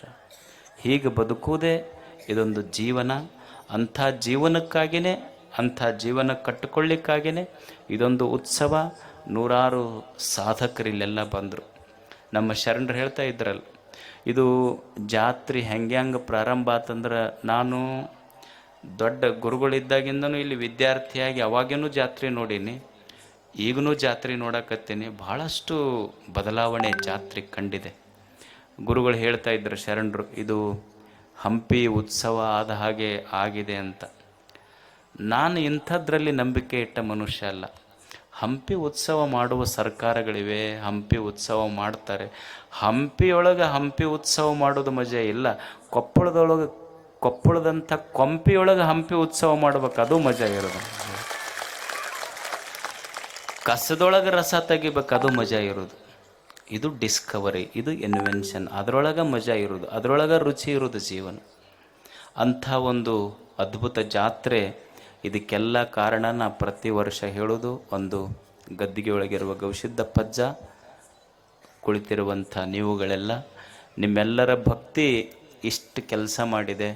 ಇದು ಜಾತ್ರೆ ನಿರಂತರವಾಗಿ ನಡೀಲಿ, ತಮಗೆಲ್ಲ ಗವಿಸಿದ್ದ ಒಳ್ಳೇದು ಮಾಡಲಿ ಅಂತ ಹಾರೈಸಿ ನಮ್ಮ ಎರಡು ಮಾತುಗಳನ್ನು. ಮನುಷ್ಯನಿಗೆ ದೇವರು ಈ ಶಕ್ತಿಯ ವಿಕಾಸಕ್ಕಾಗಿ ಸುಂದರವಾದ ದೇಹವನ್ನು ಕೊಟ್ಟಿದ್ದಾನೆ, ಇಂದ್ರಿಯಗಳನ್ನು ಕೊಟ್ಟಿದ್ದಾನೆ, ಬುದ್ಧಿಯನ್ನು ಕೊಟ್ಟಿದ್ದಾನೆ, ಮನಸ್ಸನ್ನು ಕೊಟ್ಟಿದ್ದಾನೆ. ಇವುಗಳಿಂದ ಮನುಷ್ಯ ಈ ಬದುಕನ್ನು ಕಟ್ಟಿಕೋಬೇಕಾಗ್ತದೆ. ದೇವರು ಎಷ್ಟು ಅದ್ಭುತವಾದ ಇಂದ್ರಿಯಗಳನ್ನು ಕೊಟ್ಟಿದ್ದಾನೆ, ಮನಸ್ಸನ್ನು ಕೊಟ್ಟಿದ್ದಾನೆ, ಬುದ್ಧಿಯನ್ನು ಕೊಟ್ಟಿದ್ದಾನೆ. ಬುದ್ಧಿಯ ವಿಕಾಸ ಆತು ಅಂದ್ರೆ ಬದುಕ ಅತ್ಯಂತ ಸುಂದರವಾಗಿ ನಿರ್ಮಾಣ ಆಗಲಿಕ್ಕೆ ಸಾಧ್ಯ ಇದೆ. ಬುದ್ಧಿಯ ಸಾತ್ವಿಕ ರೂಪದಲ್ಲಿ ಮನುಷ್ಯ ಹೀಗೆ ನೋಡಿದಾಗ, ವಿವೇಕದ ಕಣ್ಣಿನಿಂದ ಜಗತ್ತನ್ನು ನೋಡಿದಾಗ ಗೊತ್ತಾಗ್ತದೆ ಮನುಷ್ಯನಿಗೆ ಯಾವುದು ಸತ್ಯ, ಯಾವುದು ಅಸತ್ಯ, ಯಾವುದು ನಿತ್ಯ, ಯಾವುದು ಅನಿತ್ಯ, ಯಾವುದು ಒಳ್ಳೆಯದು, ಯಾವುದು ಕೆಟ್ಟದ್ದು ಅನ್ನೋದು ವಿವೇಕದ ಕಣ್ಣಿನಿಂದ ನೋಡಿದಾಗ ಗೊತ್ತಾಗ್ತದೆ. ಸಾದಾ ಕಣ್ಣಿನಿಂದ ಜಗತ್ತನ್ನ ಒಂದೇ ರೀತಿಯಾಗಿ ಕಾಣುತ್ತದೆ, ತಪ್ಪು ಕಾಣುವುದಿಲ್ಲ. ಯಾವುದು ಕೆಟ್ಟದ್ದು, ಯಾವುದು ಒಳ್ಳೆಯದು ಅನ್ನೋದು ಮನುಷ್ಯನ ವಿವೇಕದ ಕಣ್ಣಿಗೆ ಗೊತ್ತಾಗ್ತದೆ. ಅದಕ್ಕೆ ಮನುಷ್ಯ ವಿವೇಕದ ಕಣ್ಣಿನಿಂದ, ತನ್ನ ಸೂಕ್ಷ್ಮಮತಿಯ ಚಕ್ಷುವಿನಿಂದ ನೋಡಿ ಜಗತ್ತಿನಲ್ಲಿ ಯಾವುದು ಒಳ್ಳೆಯದಿದೆ ಅದನ್ನ ಹೀರ್ಕೋಬೇಕಾಗ್ತದೆ, ಅದರ ಹಾಗೆ ನಡಿಬೇಕಾಗ್ತದೆ. ಈಗ ತಾಯಂದಿರು ಅನ್ನ ಮಾಡ್ತಾರೆ ಮನೆಯೊಳಗೆ. ಅನ್ನ ಮಾಡ್ಬೇಕಾದ್ರೆ ಏನ್ ಮಾಡ್ತಾರೆ ಅಂದ್ರೆ ಮರದೊಳಗೆ ಅಕ್ಕಿ ಹಾಕೊಂತಾರೆ. ಅಕ್ಕಿ ಹಾಕೊಂಡು ಹಳ್ಳ ತೆಗಿತಾರೆ. ಅಕ್ಕಿ ಅನ್ನ ಮಾಡಿ ಊಟ ಮಾಡ್ತಾರೆ. ಮತ್ತ ಹಳ್ಳ ಕೂಡಿಸಿ ತಿಂದ್ರೆ ಹೊಟ್ಟಿ ಕೆಡತೈತಿ. ಹೊಟ್ಟಿ ಕೆಡಬಾರದು ಅಂದ್ರೆ ಕೆಟ್ಟದ್ದಾಗಿರುವಂತ ಹಳ್ಳ ತೆಗಿಬೇಕು, ಅನ್ನ ಚಲೋದು ಊಟ ಮಾಡ್ಕೊಂಡು ಅಕ್ಕಿ ಚಲೋ ಅಕ್ಕಿನ ಅನ್ನ ಮಾಡ್ಕೊಂಡು ಊಟ ಮಾಡಬೇಕು. ಹಾಗೆ ಜಗತ್ತಿನೊಳಗೆ ಕೆಟ್ಟದ್ದು ಒಳ್ಳೇದು ಕೂಡೇ ಇರ್ತದೆ. ಹಳ್ಳದಂಗ ಕೆಟ್ಟದ್ದನ್ನ ತೆಗಿಬೇಕು, ಒಳ್ಳೆಯದನ್ನ ಅನ್ನ ಸ್ವೀಕಾರ ಮಾಡದಂಗ ಮಾಡಿಕೊಂಡಿವೆ ಅಂದ್ರೆ ಬದುಕು ಸುಂದರವಾಗ್ತದೆ. ಇದು ಸಿದ್ಧಾಂತ, ಇದು ದರ್ಶನ. ಇದು ಸ್ಕ್ಯಾನ್ ಮಾಡುವುದಷ್ಟೇ. ವಿಚಾರ ಅನ್ನುವುದರೊಳಗ, ಬುದ್ಧಿಯ ಸೂಕ್ಷ್ಮತೆಯೊಳಗ ಜಗತ್ತಿನ ಒಳ್ಳೆಯದು ಕೆಟ್ಟದ್ದು ಇದು ಬಿಡಿಸಿ ತೋರಿಸ್ತದೆ ಮನುಷ್ಯನಿಗೆ. ಯಾವುದು ಒಳ್ಳೆಯದಿದೆ, ಯಾವುದು ಕೆಟ್ಟದ್ದಿದೆ ಅಂತ ದ ಪವರ್ ಆಫ್ ಡಿಸ್ಕ್ರಿಮಿನೇಷನ್, ಅಂತ ಅದ್ಭುತ ಶಕ್ತಿಯನ್ನ ದೇವರು ನಮಗ್ ಇಟ್ಟಾನ. ನಮ್ ಬದುಕು ಯಾಕೆ ಕೆಟ್ಟೈತಿ ಅಂದ್ರೆ ನಮಗ್ ಗೊತ್ತಾಗುವಲ್ದು ಯಾವುದು ಕೆಟ್ಟದ್ದು, ಯಾವುದು ಒಳ್ಳೆಯದು ಅನ್ನೋದು ಸೂಕ್ಷ್ಮವಾಗಿ ನಾವು ತಿಳ್ಕೊಂಡಿಲ್ಲ. ಸಣ್ಣ ಮಕ್ಕಳಿಗೆ ಗೊತ್ತಾಗ್ತೈತೆ, ಒಮ್ಮೆ ದೊಡ್ಡವರಿಗೆ ಗೊತ್ತಾಗೋದಿಲ್ಲ. ನೀವು ನೋಡಿ, ಒಂದು ಸಣ್ಣ ಪ್ರಯೋಗ ಹೇಳ್ತೇನೆ ನಿಮಗೆ. ಒಂದು ಟೇಬಲ್ ಹಾಕಿ, ಒಂದು ಕುರ್ಚಿ ಹಾಕಿ, ಒಂದು ಬಾಟ್ಲಿ ಒಳಗೆ ನೀವು ಹಾಲು ಇಡ್ರಿ, ಹಾಲು, ಮತ್ತು ಒಂದು ಬಾಟ್ಲಿ ಒಳಗೆ ಅಲ್ಕೋ ಹಾಲು ಇಡ್ರಿ. ಅಲ್ಕೋ ಹಾಲು ಅಂದ್ರೆ ಗೊತ್ತಾಗ್ತದಲ್ಲ, ಸರಾಯಿ. ಮಗುವಿಗೆ ಕುಂದರ್ಸ್ರಿ ಕುರ್ಚಿ ಮೇಲೆ, ಮಗ ಯಾವಾಗ ಕುಡಿತೈತಿ? ಹಾಲು ಕುಡಿತೈತದ, ಅಲ್ಕೋ ಹಾಲು ಮುಟ್ಟೋದಿಲ್ಲ. ಮತ್ತ ಹುಡುಗನ್ ನೆಬ್ಬಸ್ರಿ, ಮತ್ತೊಂದು ಗ್ಲಾಸ್ನಾಗ ಹಾಲು ಇಡ್ರಿ, ಒಂದು ಗ್ಲಾಸ್ನಾಗ ಅಲ್ಕೋ ಹಾಲು ಇಟ್ಟು ಅವ್ರ ಅಪ್ಪನ ಕೂಡಿಸ್ರಿ. ನೀವು ಅವ್ರ ಅಪ್ಪ ಏನ್ ಕುಡಿತಾನೆ? ಹಾಲು ಕುಡಿದ್ರೆ ಅವ್ರ ಮನಿ ದೇವರಾಣಿ, ಅವ ಅಲ್ಕೋ ಹಾಲ ಕುಡಿಯುವುದು. ಅದಕ್ಕ ಆ ಹುಡುಗ ಅಂತಿರ್ತೈತಿ, ಅಪ್ಪ ಇಷ್ಟು ತಿಳುವಳಿಕೆ ನಿನಗಿಲ್ಲ, ನನಗಿರುವಷ್ಟು ನನಗ ದೇವ್ರ ಎಷ್ಟು ಚಲೋ ಬುದ್ಧಿ ಕೊಟ್ಟಾನ ನೋಡು. ಹಾಲ್ ಯಾವುದು, ಅಲ್ಕೋ ಹಾಲ್ ಯಾವುದು ಅನ್ನೋದು ನನಗ್ ಗೊತ್ತೈತಿ. ಅದಕ್ಕೆ ಹಾಲು ಕುಡ್ಕೋ ಅಂತಿದ್ದಕ್ಕ ನಾ ದಿವಸ ತಾಯಿ ತೊಡಿ ಮೇಲೆ ಮುಕ್ಕೊಂತೀನಿ, ನೀ ಅಲ್ಕೋ ಹಾಲು ಕುಡ್ಕೊಂತಿದ್ದಕ್ ದಿವಸ ಗಟಾರದಾಗ ಹೋಗಿ ನಾಯಿ ತೊಡಿ ಮೇಲೆ ಮುಕ್ಕೊಂತಿ ಅಂತ ಸಣ್ಣ ಮಗು ಹೇಳ್ತಿರ್ತೈತೆ ಅಷ್ಟ. ದೇವರು ಅಂತ ಅದ್ಭುತವಾದ ಬುದ್ಧಿ ಕೊಟ್ಟಾನ. ತಿಳ್ಕೋ ಮನುಷ್ಯನೇ, ಯಾವುದು ಕೆಟ್ಟದ್ದು ಒಳ್ಳೆಯದನ್ನು ತಿಳ್ಕೋ. ಮನಸ್ಸು ಕೊಟ್ಟಿದ್ದಾನೆ ದೇವರು, ಅದ್ಭುತವಾದಂತಹ ಮನಸ್ಸು. ಈ ಜಗತ್ತಿನಲ್ಲಿ ಯಾರು ದೊಡ್ಡವರಾಗ್ತಾರ ಅಂದ್ರ ನಾವೆಲ್ಲ ತಿಳ್ಕೊಂಡಿವಿ. ಯಾರು ದೊಡ್ಡ ಕುರ್ಚಿ ಮೇಲೆ ಕುಂತಾರ ಅವ್ರು ದೊಡ್ಡವರಾಗ್ತಾರ. ಯಾರ ಹತ್ರ ಬಹಳ ದುಡ್ಡಿದೆ ಅವರು ದೊಡ್ಡವರಾಗ್ತಾರ. ಯಾರ ಹತ್ರ ಒಂದು ದೊಡ್ಡ ಮನೆ ಇದೆ ಅವರು ದೊಡ್ಡವರಾಗ್ತಾರ. ಆದ್ರೆ ಮಹಾತ್ಮ ಗಾಂಧೀಜಿಯವರ ಹತ್ರ ಯಾವೂ ಇರ್ಲಿಲ್ಲ, ಆದ್ರೂ ಜಗತ್ತ ಮಹಾತ್ಮ ಅಂತ ಕರೀತ ಅವರಿಗೆ. ಬಸವಣ್ಣವ್ರ ಹತ್ರ ಏನೂ ಇರ್ಲಿಲ್ಲ, ಆದ್ರೂ ಜಗತ್ತ ಮಹಾತ್ಮ ಅಂತ ಕರೀತು. ಬುದ್ಧನ ಹತ್ರ ಏನೂ ಇರ್ಲಿಲ್ಲ, ಆದ್ರೂ ಜಗತ್ತ ಮಹಾತ್ಮ ಅಂತ ಕರೀತು. ಒಬ್ಬ ವ್ಯಕ್ತಿ ದೊಡ್ಡವನಾಗುವುದು ದೊಡ್ಡ ಕುರ್ಚಿ ಮೇಲೆ ಕುಂತರೂ ದೊಡ್ಡವನಾಗುವುದಿಲ್ಲ. ಅವನ ಹತ್ರ ಒಂದು ದುಡ್ಡು ಇದ್ರು, ಬಹಳ ದುಡ್ಡಿದ್ರು ದೊಡ್ಡವನಾಗುವುದಿಲ್ಲ. ದೊಡ್ಡ ಮನೆ ಇದ್ರು ದೊಡ್ಡವನಾಗುವುದಿಲ್ಲ. ಯಾರೊಳಗೆ ದೊಡ್ಡ ಮನಸ್ಸು ಇರ್ತದೆ ಅವ ದೊಡ್ಡವನಾಗ್ತಾನೆ. ಈ ಭೂಮಿಯ ಮೇಲೆ ದೊಡ್ಡ ಮನಸ್ಸು ವ್ಯಕ್ತಿಯನ್ನು ದೊಡ್ಡದನ್ನಾಗಿ ಮಾಡುತ್ತದೆ. ನಮ್ಮಲ್ಲಿ ಮನಸ್ಸು ಸಂಕುಚಿತ ಆಗಿದೆ. ನಾವು ಎಲ್ಲರ ಹತ್ರ ಈ ಪ್ರೀತಿಯ ಭಿಕ್ಷೆಯನ್ನು ಕೇಳ್ತಾ ಇದ್ದೀವಿ ಅಷ್ಟೇ. ನಮ್ಮ ಮನೆಯವರು ಪ್ರೀತಿ ಮಾಡ್ಲಿಲ್ಲ, ನನ್ನ ಸ್ನೇಹಿತರು ಪ್ರೀತಿ ಮಾಡ್ಲಿಲ್ಲ, ನಮ್ಮ ನೆರೆಹೊರೆಯವರು ನಮ್ಮನ್ನು ಪ್ರೀತಿ ಮಾಡ್ಲಿಲ್ಲ. ಆದ್ರೆ ದೇವರು ನಮ್ಮೆಲ್ಲರ ಎದೆಯೊಳಗೊಂದು ಪ್ರೇಮದ ಸಮುದ್ರ ತುಂಬಿಟ್ಟಾನ. ನಮ್ಮೆಲ್ಲರ ಎದೆಯಲ್ಲಿ ಒಂದು ಪ್ರೇಮದ ಸಮುದ್ರ ತುಂಬಿಟ್ಟಾನ. ಆದ್ರೆ ನಾವು ಇನ್ನೊಬ್ಬರ ಹತ್ರ ಈ ಪ್ರೇಮದ ಭಿಕ್ಷೆಯನ್ನು ಕೇಳಿ ಭಿಕ್ಷುಕರಾದಿವೆ ಹೊರತು ನಮ್ಮ ಎದೆಯೊಳಗಿದ್ದ ಪ್ರೀತಿಯನ್ನ ಜಗತ್ತಿಗೆ ಹಂಚಿ ದಾನಿಗಳಾಗಲಿಲ್ಲ. ಇದು ಮನುಷ್ಯನ ದುರ್ದೈವ ಅಷ್ಟೇ. ಮನುಷ್ಯ ಹಂಚಬೇಕಾಗ್ತದೆ. ಅಂಥ ಅದ್ಭುತವಾದ ಮನಸ್ಸು ದೇವರು ನಮಗೂ ಕೊಟ್ಟಿದ್ದಾನೆ. ಅದ್ಭುತವಾದ ಇಂದ್ರಿಯಗಳು. ಭದ್ರಂ ಕರ್ಣೇಭಿ ಶೃಣಯಾಮ ದೇವಾಹ ಭದ್ರಂ ಪಶ್ಯೇಮಾಕ್ಷವಿರ್ಯ ಜತ್ರಾಹ. ಋಷಿಯ ಪ್ರಾರ್ಥನೆ ಇದು. ಬೆಳಿಗ್ಗೆ ಎದ್ದು ಅವರು ಪ್ರಾರ್ಥನಾ ಮಾಡ್ತಿದ್ರು. ಅವರ ಪ್ರಾರ್ಥನೆ ಎಷ್ಟು ಅದ್ಭುತವಾಗಿದೆ ನೋಡಿ. ದೇವರೇ, ನನ್ನ ಕಣ್ಣುಗಳು ಒಳ್ಳೆಯದನ್ನ ನೋಡಲಿ, ನನ್ನ ಕಿವಿಗಳು ಒಳ್ಳೆಯದನ್ನ ಕೇಳಲಿ, ನನ್ನ ಮನಸ್ಸು, ದೇಹ, ಬುದ್ಧಿ, ಭಾವನೆಗಳು, ನನ್ನ ಪ್ರತಿಯೊಂದು ಅಂಗಗಳು ಅದ್ಭುತವಾದ ಒಳ್ಳೆಯ ಕಾರ್ಯಗಳನ್ನೇ ಮಾಡಲಿ. ಯಾಕಂದ್ರ ಈ ಬದುಕು, ಈ ದೇಹ, ಇದು ದೇವನಿಂದ ನಿರ್ಮಾಣವಾಗಿರುವಂತಹದ್ದು. ಅಷ್ಟು ಅದ್ಭುತವಾದ ಬದುಕು ದೇವರು ಮನುಷ್ಯನಿಗೆ ಕೊಟ್ಟಿದ್ದಾನೆ. ಈ ಇಂದ್ರಿಯಗಳಿಂದ, ದೇಹಗಳಿಂದ ಮನುಷ್ಯ ಅದ್ಭುತವಾದ ಕೆಲಸ ಮಾಡಬೇಕಾಗ್ತದೆ. ನೀನು ಇದನ್ನ ಸರಿಯಾಗಿ ಇಂದ್ರಿಯಗಳನ್ನ ಬಳಸಲಿಲ್ಲ, ಇದು ಕೆಟ್ಟ ಹೋಗ್ತದೆ. You use it, otherwise you lose it. ನೀನು ಇದನ್ನ ಸರಿಯಾಗಿ ಬಳಸದೆ ಇದ್ರ ಕೆಟ್ಟ ಹೋಗ್ತದಷ್ಟೇ. ಕಣ್ಣಿನಿಂದ ಒಳ್ಳೆಯದನ್ನ ನೋಡಬೇಕಾಗ್ತದೆ, ಕಿವಿಯಿಂದ ಒಳ್ಳೆಯದನ್ನ ಕೇಳಬೇಕು, ಕೈಯಿಂದ ಒಳ್ಳೆಯದನ್ನ ಮಾಡಬೇಕು, ಕಾಲಿನಿಂದ ಒಳ್ಳೆಯದ ಕಡೆಗೆ ಹೆಜ್ಜೆ ಹಾಕಬೇಕಾಗ್ತದೆ. ಕಾಲು ಸಣ್ಣ ಇರಬಹುದು, ಆದರೆ ಹಿಮಾಲಯ ಪರ್ವತವನ್ನೇ ಹತ್ತುವ ಸಾಮರ್ಥ್ಯ ದೇವರು ಕಾಲುಗಳಿಗೆ ಕೊಟ್ಟಾನ. ಕೈ ಸಣ್ಣ ಇರಬಹುದು, ಆದ್ರೆ ಸಾವಿರ ಜನರ ಕಣ್ಣೀರನ್ನೊರೆಸುವ ಸಾಮರ್ಥ್ಯ ಕೈಗಳಿಗೆ ದೇವರು ಕೊಟ್ಟಾನ. ಯಾವಾಗ ಕೈ ಶ್ರೇಷ್ಠ ಆಗ್ತಾವ ಅಂದ್ರ ಕೇವಲ ಜೀವನದಲ್ಲಿ ಗೆದ್ದ ವ್ಯಕ್ತಿಗಳ ಚಪ್ಪಾಳೆ ಹೊಡೆಯುವ ಕೈಗಳಷ್ಟೇ ಶ್ರೇಷ್ಠ ಆಗುವುದಿಲ್ಲ. ಸೋತ ವ್ಯಕ್ತಿಯ ಕಣ್ಣೀರನ್ನೊರೆಸುವ ಕೈಗಳು ಬಹಳ ದೊಡ್ಡ ಆಗ್ತಾವ ಜಗತ್ತಿನೊಳಗೆ. ಕೈಗಳ ಸಾಮರ್ಥ್ಯ ಅಷ್ಟು ಅದ್ಭುತ. ಸ್ವಲ್ಪ ಕೈಗಳನ್ನ ಬಳಸಿ ಬಿಟ್ರ ಬೇಲೂರು, ಹಳೆಬೀಡು, ಹಂಪೆ ನಿರ್ಮಾಣ ಆಗುವ ಸಾಮರ್ಥ್ಯ ಇದ್ರೊಳಗೆ ಕೊಟ್ಟಾನ. ಒಂದು ವಾದ್ಯದ ಮೇಲೆ ಹೀಗೆ ಕೈಯಾಡಿಸಿ ಬಿಟ್ರೆ ಸಾವಿರ ರಾಗಗಳು ಉತ್ಪತ್ತಿಯಾಗುವಂತಹ ಸಾಮರ್ಥ್ಯ ದೇವರ ಕೈಯೊಳಗೆ ಕೊಟ್ಟಾನ. ಇದನ್ನು ಸರಿಯಾಗಿ ಬಳಸಬೇಕೆ ಹೊರತು ಇನ್ನೊಬ್ಬರ ಹತ್ರ ಬೇಡಿ ಭಿಕ್ಷುಕನಾಗಬಾರದು ಮನುಷ್ಯ. ಸ್ವಂತ ದುಡಿದು, ಸ್ವಂತ ಗಳಿಸಿ, ಶ್ರಮ ಪಟ್ಟು, ಬೆವರು ಸುರಿಸಿ ಪಡ್ಕೋಬೇಕಾಗ್ತದೆ ಮನುಷ್ಯ. ಅದಕ್ಕೆ ಡಿವಿಜಿ ಅಂತಾನೆ, ಮನುಷ್ಯನೇ ಇನ್ನೊಬ್ಬರಿಗೆ ಮೋಸ ಮಾಡಿ, ದೇವರು ನಿನಗೆ ಕೈ ಕೊಟ್ಟಾನಲ್ಲ, ನೀನು ದುಡಿದು ಬದುಕು, ಇನ್ನೊಬ್ಬರಿಗೆ ಮೋಸ ಮಾಡಿ ಬದುಕಬೇಡ. ಅನ್ನವ ನುಣ್ಣುವಾಗ ಕೇಳ್, ಅದ ಬೇಯಿಸಿದ ನೀರ್, ನಿನ್ನ ದುಡಿಮೆಯ ಫಲವೋ ಪರದ ಕಣ್ಣೀರು. ಮನುಷ್ಯನೇ ಒಂದು ಕ್ಷಣ ನೀನು ಊಟಕ್ಕೆ ಕುಂತಾಗ ಕೈಯೊಳಗ ಅನ್ನದ ತುತ್ತುಗೊಳ್ತಿಯಲ್ಲ, ಒಂದು ಕ್ಷಣ ಹಿಂಗ್ ಹಿಡ್ಕೊಂಡು ನೋಡು. ಊಟ ಮಾಡಬೇಡ, ಅದನ್ನ ಬಾಯಿ ಮುಂದಿಟ್ಟುಕೊಂಡು ಒಂದು ಸಲ ವಿಚಾರ ಮಾಡು. ನೀ ಕೈಯೊಳಗೆ ಹಿಡಿದಿರುವಂತ ತುತ್ತೇನಿದೆ ಅದು ನೀನು ಕಷ್ಟಪಟ್ಟ ಬೆವರಿನ ಹನಿಯೊಳಗ ಕುದ್ದಾದೋ ಅಥವಾ ಇನ್ನೊಬ್ಬರ ಪರರ ಕಣ್ಣೀರೊಳಗೆ ನೀನು ಉಣ್ಣುವ ಅನ್ನ ಕುದ್ದೈತೆ ಅನ್ನೋದೊಂದು ಕ್ಷಣ ವಿಚಾರ ಮಾಡು, ನಿನಗೆ ಗೊತ್ತಾಗ್ತದೆ ಬದುಕು ಎಷ್ಟು ದೊಡ್ಡದಿದೆ. ಅದಕ್ಕೆ ಮನುಷ್ಯನಿಗೆ ದೇವರು ಕೈಗಳನ್ನು ಕೊಟ್ಟಾನಲ್ಲ, ದುಡಿದು ಬದುಕಬೇಕಷ್ಟೇ. ನಾವು ಬಾಳಿದೆ ರೀ, ದುಡಿಬೇಕಂತ ಮಾಡ್ಬೇಕಂತ ಬಾಳಿದೆ, ಏನ್ ಮಾಡೋದು? ನಮ್ ಕೈಯಾಗ ದುಡ್ಡಿದ್ರೆ ನಾವು ಬಹಳ ಮಾಡ್ತಿದ್ವಿ. ಹಿಂಗ ಸಾಮಾನ್ಯವಾಗಿ ನಾವೆಲ್ಲರೂ ಅನ್ನೋದಿಲ್ಲ. ನನಗೂ ಮಾಡಬೇಕಂತ ಬಾಳಿದೆ, ಇಲ್ಲಂತೇನಿಲ್ಲ. ಕೈಯಾಗ ದುಡ್ಡಿದ್ರೆ ನಾನು ಬಹಳ ಮಾಡ್ತಿದ್ದೆ, ಕೈಯಾಗ ಸ್ವಲ್ಪ ದುಡ್ಡಿಲ್ಲ ಅಂತ ನಾವು ಅಂತಿರ್ತೀವಿ. ಒಬ್ಬ ಹಿಂದಿ ಕವಿ ಬಹಳ ಸುಂದರವಾದ ಮಾತು ಬರೀತಾನೆ. ಇನ್ಸಾನ್ कहता है हाथ में पैसा आ जाए कुछ करके दिखाता हूँ. इंसान कहता है हाथ में पैसा आ जाए कुछ करके दिखाता हूँ. पैसा कहता है कुछ करके तो दिखाओ तो मैं हाथ में आता हूँ. ಮನುಷ್ಯ ಅಂತಿರ್ತಾನ, ಒಂದ್ ಸ್ವಲ್ಪ ಕೈಯಾಗ ದುಡ್ಡಿದ್ರೆ ನಾನು ಏನಾರ ಮಾಡೇ ಬಿಡ್ತಿದ್ದೆ ಅಂತ. ಅದು ರೊಕ್ಕ ಅಂತಿರ್ತೈತಿ, ಮೊದಲು ಏನಾರ ಮಾಡ ಆಮೇಲೆ ನಿನ್ ಕೈಯಾಗ ಬರ್ತೀನಿ ಅಂತ ರೊಕ್ಕ ಅಂತಿರ್ತೈತಿ ಅದು. ಅದಕ್ಕೆ ಮನುಷ್ಯನ ಜೀವನದಲ್ಲಿ ಇದು ವಿಕಾಸ ಆಗಬೇಕಾದ್ರೆ ದುಡಿಮೆಯೊಂದೇ ಅದ್ಭುತ ಮಂತ್ರ. ಅದಕ್ಕೆ ನಾವೆಲ್ಲ ಥಾಮಸ್ ಆಲ್ವಾ ಎಡಿಸನ್ ಅನ್ನ ಬಗ್ಗೆ ಕೇಳಿದ್ದೇವೆ. ಥಾಮಸ್ ಆಲ್ವಾ ಎಡಿಸನ್ ಈ ಬೆಳಕು ಕಂಡುಹಿಡಿದ, ಲೈಟ್ ಕಂಡುಹಿಡಿದ ವಿಜ್ಞಾನಿ. ಅವನೊಂದು ಲ್ಯಾಬೊರೇಟರಿ ಇತ್ತು. ಆ ಲ್ಯಾಬೊರೇಟರಿಯ ಮುಂದೆ ಒಂದು ಸಣ್ಣ ಗುಡಿಸಲ. ಆ ಗುಡಿಸಲಿನೊಳಗೊಬ್ಬ ತಾಯಿ, ಒಂದು ಮಗ. ತಂದೆ ಇಲ್ಲ, ವಿಧವೆ ತಾಯಿ, ಮಗು. ಇನ್ನೊಬ್ಬರ ಮನೆಯಲ್ಲಿ ಮುಸುರಿ ತಿಕ್ಕಿ ಕಸ ಹೊಡೆದು ಬದುಕುವಂತ ಹೆಣ್ಮಗಳು. ಆಕಿಗಷ್ಟೇ ಗೊತ್ತು ಥಾಮಸ್ ಆಲ್ವಾ ಎಡಿಸನ್ ಬಹಳ ದೊಡ್ಡ ವಿಜ್ಞಾನಿ. ಬಹಳಷ್ಟು ಜನ ಅವನಿಗೆ ಭೇಟಿಯಾಗ್ಲಿಕ್ಕೆ ಬರ್ತಾರೆ. ಸಣ್ಣ ಮಗನ ಬಗ್ಗೆ ಒಂದು ಕನಸು ಕಂಡ್ಲು ತಾಯಿ. ನನ್ನ ಮಗ ಥಾಮಸ್ ಆಲ್ವಾ ಎಡಿಸನ್ ಆಗಬೇಕು.